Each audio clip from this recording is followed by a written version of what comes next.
가령 독일 같은 경우에 나치 부역자들이 많았어요. 독일 아니라 프랑스 같은 경우에. 프랑스는 뭐 여러분들 아실지 모르겠지만은 프랑스의 부유층들의 거의 대다수가 나치를 지지했습니다, 사실은. 사실은 뭐 여러분들 역사를 좀 보시면 아시는데 그 영국에 망명했던 그 드골 정부 있죠? 드골 정부를 지지하면서 일종의 그 이 나치와 항전했던 거에 참여했던 그 이 부유층들이 별로 없어요. 대부분의 이 부유층들이 나치를 지지했어요, 사실은. 그걸 보고서 이 드골이 집권한 다음에 이 대표적인 게 바로 르노예요. 르노가 원래 자동차 회사인데 이 자동차만 만든 게 아니라 히틀러를 도와줘갖고 드골 르노라는 창업자가 일부러 히틀러를 위해서 자진해가지고 나치 군대한테 탱크를 만들어 납품을 해요. 이걸 이제 보고서 드골이 나중에 이 나쁜 놈 해가지고 이 드골 이 르노를 아예 국유화시켜 버리죠. 국유화시키겠다는 게 아니라 뺏어버린 거예요, 그냥. 뭐 이런 것들. 어쨌든 뭐 이런 과정에서 이제 많이 됐고요. 그 다음에 이제 가령 뭐 독일 같은 경우에 아까 이것처럼 노동이사제가 확대되니까 당연히 이게 그러면은 주식을 가진 사람들은 이제 주가가 좀 떨어지는 그런 것들 이런 게 있고요. 그 다음에 또 하나가 이제 임대료 규제인데 이게 또 우리나라랑 연관되는 게 우리나라가 지난 그 봄에 이 김현미 장관이 했던 가장 파격적인 조치가 딴 게 아니라 이 세입자들 그러니까 월세랑 전세 사는 사람들을 보호하기 위해서 가령 뭐 계약을 뭐 2년이 아니라 4년으로 늘렸고 그 다음에 임대료도 뭐 갱신할 때보다 5% 이상 못 늘리는 이런 것들을 시행을 했는데 실제로는 이런 조치를 가장 먼저 한 나라들이 가령 영국이에요. 영국이 언제 시작하냐? 1차 세계대전이 끝나고 나서 전쟁터에서 군인들이 들어온 거예요. 근데 군인들이 돌아와 보니까 전쟁 기간 동안에 내 마누라랑 애들이 살고 있던 집에서 집주인들이 횡포를 부려가지고 쫓겨난 거예요. 그러니까 전쟁터에서 돌아온 군인들이 총을 갖고 있죠. 총을 갖고 돌아온 군인들이 집에 가보니까 자기 집이 없어졌고 마누라랑 애들 다 집에 쫓겨났고 이러다 보니까 폭동이 일어나요. 영국에서. 이런 폭동이 그냥 놔두면은 이게 혁명이 일어나는 거거든요. 말하자면 빨갱이 세상이 되는 거니까 어찌구나 해가지고 그 당시에 영국 정부만 아니라 프랑스라든가 영국 그 다음에 바이마르 공화국이 등장한 독일 같은 데서 일제히 임대료를 규제를 시작하는 겁니다. 임대료를 마음대로 못 올리게 해요. 왜냐하면 안 그랬다가는 이 전쟁터에 돌아와 온 수백만 명의 군인들이 거리를 다 또 돌아다니고 더군다나 이 사람들이 태반이 상위 군인이에요. 전쟁터에서 다리도 잃고 그러니까 여러분들 아시죠? 상위 군인들 얼마나 무서운지. 이 상위 군인들을 위해서라도 뭔가 하여튼 복지를 해야 되니까 그 중에 대표적인 게 임대료를 규제하는 겁니다. 이게 시작이 돼가지고 지금까지 이 유럽의 경우에는 임대료를 규제한 나라도 굉장히 많아요. 임대료를 규제하면 당연히 이 집값이 떨어지게 돼 있죠. 그죠? 그러니까 이 과정에서 이 집을 가진 사람의 재산 가치가 떨어지는 거죠. 뭐 이런 얘기 하는 거예요. 그 다음에 또 하나가 이제 가령 뭐 배당이라든가 유도, 유가증권 이거에 대한 그 규제. 이거 딴 게 아니라 뭐 우리로 치면은 요즘에 뭐 동학개미 뭐 이런 얘기들 많이 하는데 케인즈라는 경제학자가 사실은 주식 투자의 도사였어요. 본인이 주식 투자해가지고 돈도 많이 벌었고 이 본인이 근무했던 그 대학이 캠브리지 대학이거든요. 캠브리지 대학이 이제 오늘날 미국의 하버드 대학처럼 이 파운데이션이 있어요. 그 재단 그 기금이 있는데 이 기금의 그 수석 이 펀드 매니저가 케인즈였어요. 그렇기 때문에 케인즈라는 사람이 주식 투자의 논리도 많이 알고 주식 투자하는 사람들이 얼마나 투기적인 것도 잘 아는데 그래서 사실은 케인즈라는 사람이 고안해낸 체제가 뭐냐면은 투자는 투기이기 때문에 되도록이면은 주식시장이라든가 금융시장이 투기적으로 가지 못하게 하는 그 시스템을 케인즈가 고안을 해요. 사실은 이 체제가 사실은 이 케인즈 체제라고 얘기를 하는데 이 체제가 50년대부터 70년대까지 미국이라든가 유럽이라든가 이런 데서 사실은 부동산 투기도 많이 없었고 그 다음에 주식 투자라든가 뭐 이런 여러 가지 이른바 투기적 자본주의라는 것이 많이 발전이 안 됐는데 이게 바로 사실은 케인즈라든가 케인즈의 사상을 따르는 이런 금융 그 사상가들이 만든 체제였던 거예요. 그런 의미에서 케인즈라는 사람은 금융자본보다는 산업투자, 말하자면 우리로 치면은 이 주식에 투자하는 재테크보다는 뭔가 이 산업을 일으키는 사람들, 뭐 이런 사람들도 옹호하는 사람이 바로 케인즈 체제였던 겁니다. 뭐 이런 의미에서 사실은 이 케인즈 세대라는 것은 금융시장을 굉장히 규제하는 시스템이었던 거예요. 금융시장 규제라면은 아무래도 금융자산가들은 돈을 덜 벌죠. 말하자면은 중소기업을 일으키는 사람들이 돈을 버는 거지 부동산에 투자한 사람들이 돈 버는 체제는 아니었던 거예요. 우리나라도 사실 그랬던 거죠.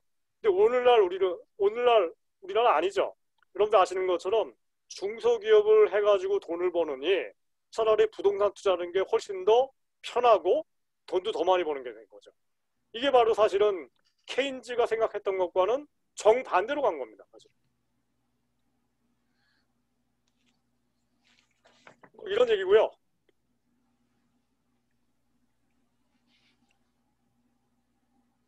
근데 이 얘기도 이제 뭐 얘기를 할게요. 제가 이 3부에 나오는 얘기인데 이게 우리랑 바로 연결되는 겁니다. 지금 우리나라 그 재정경제부가 우리나라 기획재정부가 이 재정준칙이라는 걸 도입하겠다고 그래갖고 신문에서 지금 논란이 되고 있어요. 왜냐하면은 뭐 다 아시는 건데 코로나 위기 때문에 장사를 못하는 사람들이 굉장히 많죠. 월급 못 받는 사람들도 많고 실직자들도 많고 그래서 이제 힘든 사람들이 많다 보니까 정부가 이번에 이 50년 만에 처음으로 이 추가 경정 예산을 4차례나 편성해가지고 지난 그 추석 직전에 7조를 나눠준 거 아닙니까? 자영업자들, 자영업 하시는 분들, 그 다음에 뭐 특별고용이라고 그러죠. 가령 뭐 보험 아줌마들, 그 다음에 뭐 예를 들어서 뭐 이 학습지 교사들 이런 사람들이 일거리가 너무 없어서 지금 거의 굶어 죽기 직전이니까 이분들에게 뭐 3조, 5조, 뭐 7조를 뭐 1인당 100만 원, 뭐 200만 원씩 뿌렸거든요. 근데 이게 전부 다 지금 세금이 안 들어오기 때문에 이게 전부 다 국채를 발행해서 말하자면 빚을 내서 한 거예요. 그 빚을 내서 하다 보니까 우리나라가 지금 국채가 빚이 점점 늘고 있어요.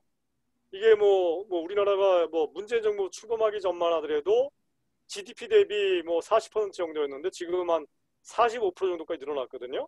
이것 때문에 지금 난리가 나고 있어요. 왜냐하면 국가가 부채를 많이 지게 되면은 뭔가 이게 건전하지 않은 게 아니냐 이런 얘기를 하는데 이 책을 보면은요, 피켓 책을 보면은 이런 얘기가 나옵니다.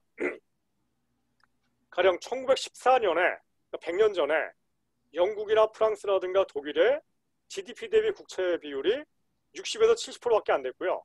영국은 30%, 미국이라는 나라는 30%밖에 안 됐습니다. 그러나 오늘날 미국이 130%고요. 일본이 240%고요. 독일이 한 90%가 넘어가고요. 한국은 가장 양호한 나라라서 40에서 45%밖에 안 됩니다.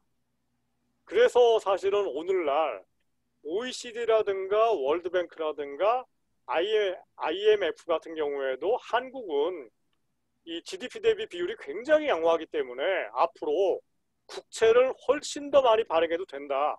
경제를 살리는 게 더 중요하지 지금 국가부채 불제 걱정할 때가 아니라고 지금 IMF에서도 권장을 할 정도입니다. 그런데 아무튼 간에 1914년은 이 정도였는데 2차 세계대전이 끝난 1940년부터 50년대 사이에 미국이 150%까지 들었고요.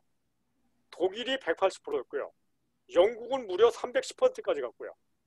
프랑스가 270%까지 갔었습니다. 오늘날보다 훨씬 높았던 거예요. 왜냐하면 전쟁을 치러야 됐으니까. 전쟁을 위해서 이겨야 되니까. 전쟁 지금 이겨야 되는데 전쟁에서 이기는 게 중요합니까? 빚 많이 늘어나는 게 중요합니까? 빚 내는 것보다는 빚 걱정하는 것보다는 전쟁에서 이기는 게 더 중요하겠죠? 그러니까 막 한 거예요. 근데 이걸 어떻게 해결하냐라는 건데 재밌는 얘기가 나오는데 첫 번째가 인플레예요. 여러분들 아시는 것처럼 예를 들어가지고 제가 은행에서 한 1억 정도를 꿨어요. 근데 매년 물가 상승률이 만약에 매년 물가 상승률이 30%가 넘어가면은 그 얘기 뭐냐면은 3년만 지나면은 물가가 2배, 100%가 올라가는 거거든요. 그럼 내가 은행에서 지금 1억을 꿨지만은 3년만 지나면은 그게 실질적인 가치가 5천만 원밖에 안 되는 거예요. 인데요. 아, 그래요? 네? 죄송합니다. 이거 거의 끝났네 지금. 그러니까 9시쯤 끝내고 저기 간단하게 질문 받고 9시쯤 끝내셔야 돼요. 네. 아, 죄송합니다. 제가 지금 착각을 하고 있었네요. 제가 9시까지 강연하고 30분 질의받는 걸로 착각하고 계속 하고 있었네요. 죄송합니다. 끝내겠습니다. 아무튼 하여튼 이 마지막으로만 얘기를 하자면요. 첫 번째는 인플레 정책을 하는 건데 문제는 인플레 정책을 하게 되면은 이게 부작용이 많다라는 거고요. 그래서 뭘 관정하냐면은 이분 얘기가 실제로 일어났던 사례인데 1945년도에 프랑스 같은 경우에 사회연대적 세금을 걷었다는 겁니다. 일본도 마찬가지였고 뭐냐면은 그 재산이 많은 사람들한테 최고 세율 90%로 매년이 아니라 2해 동안 특별세를 걷었다는 거예요. 특별세를 걷어가지고 그걸로 이 국채를 갚았대요. 뭐 이런 얘기를 하면서 이게 굉장히 정의롭다 이런 얘기를 하고 있더라고요. 하여튼 마지막으로 하여튼 정리를 하겠습니다. 그러면은 이게 이제 정리인데요.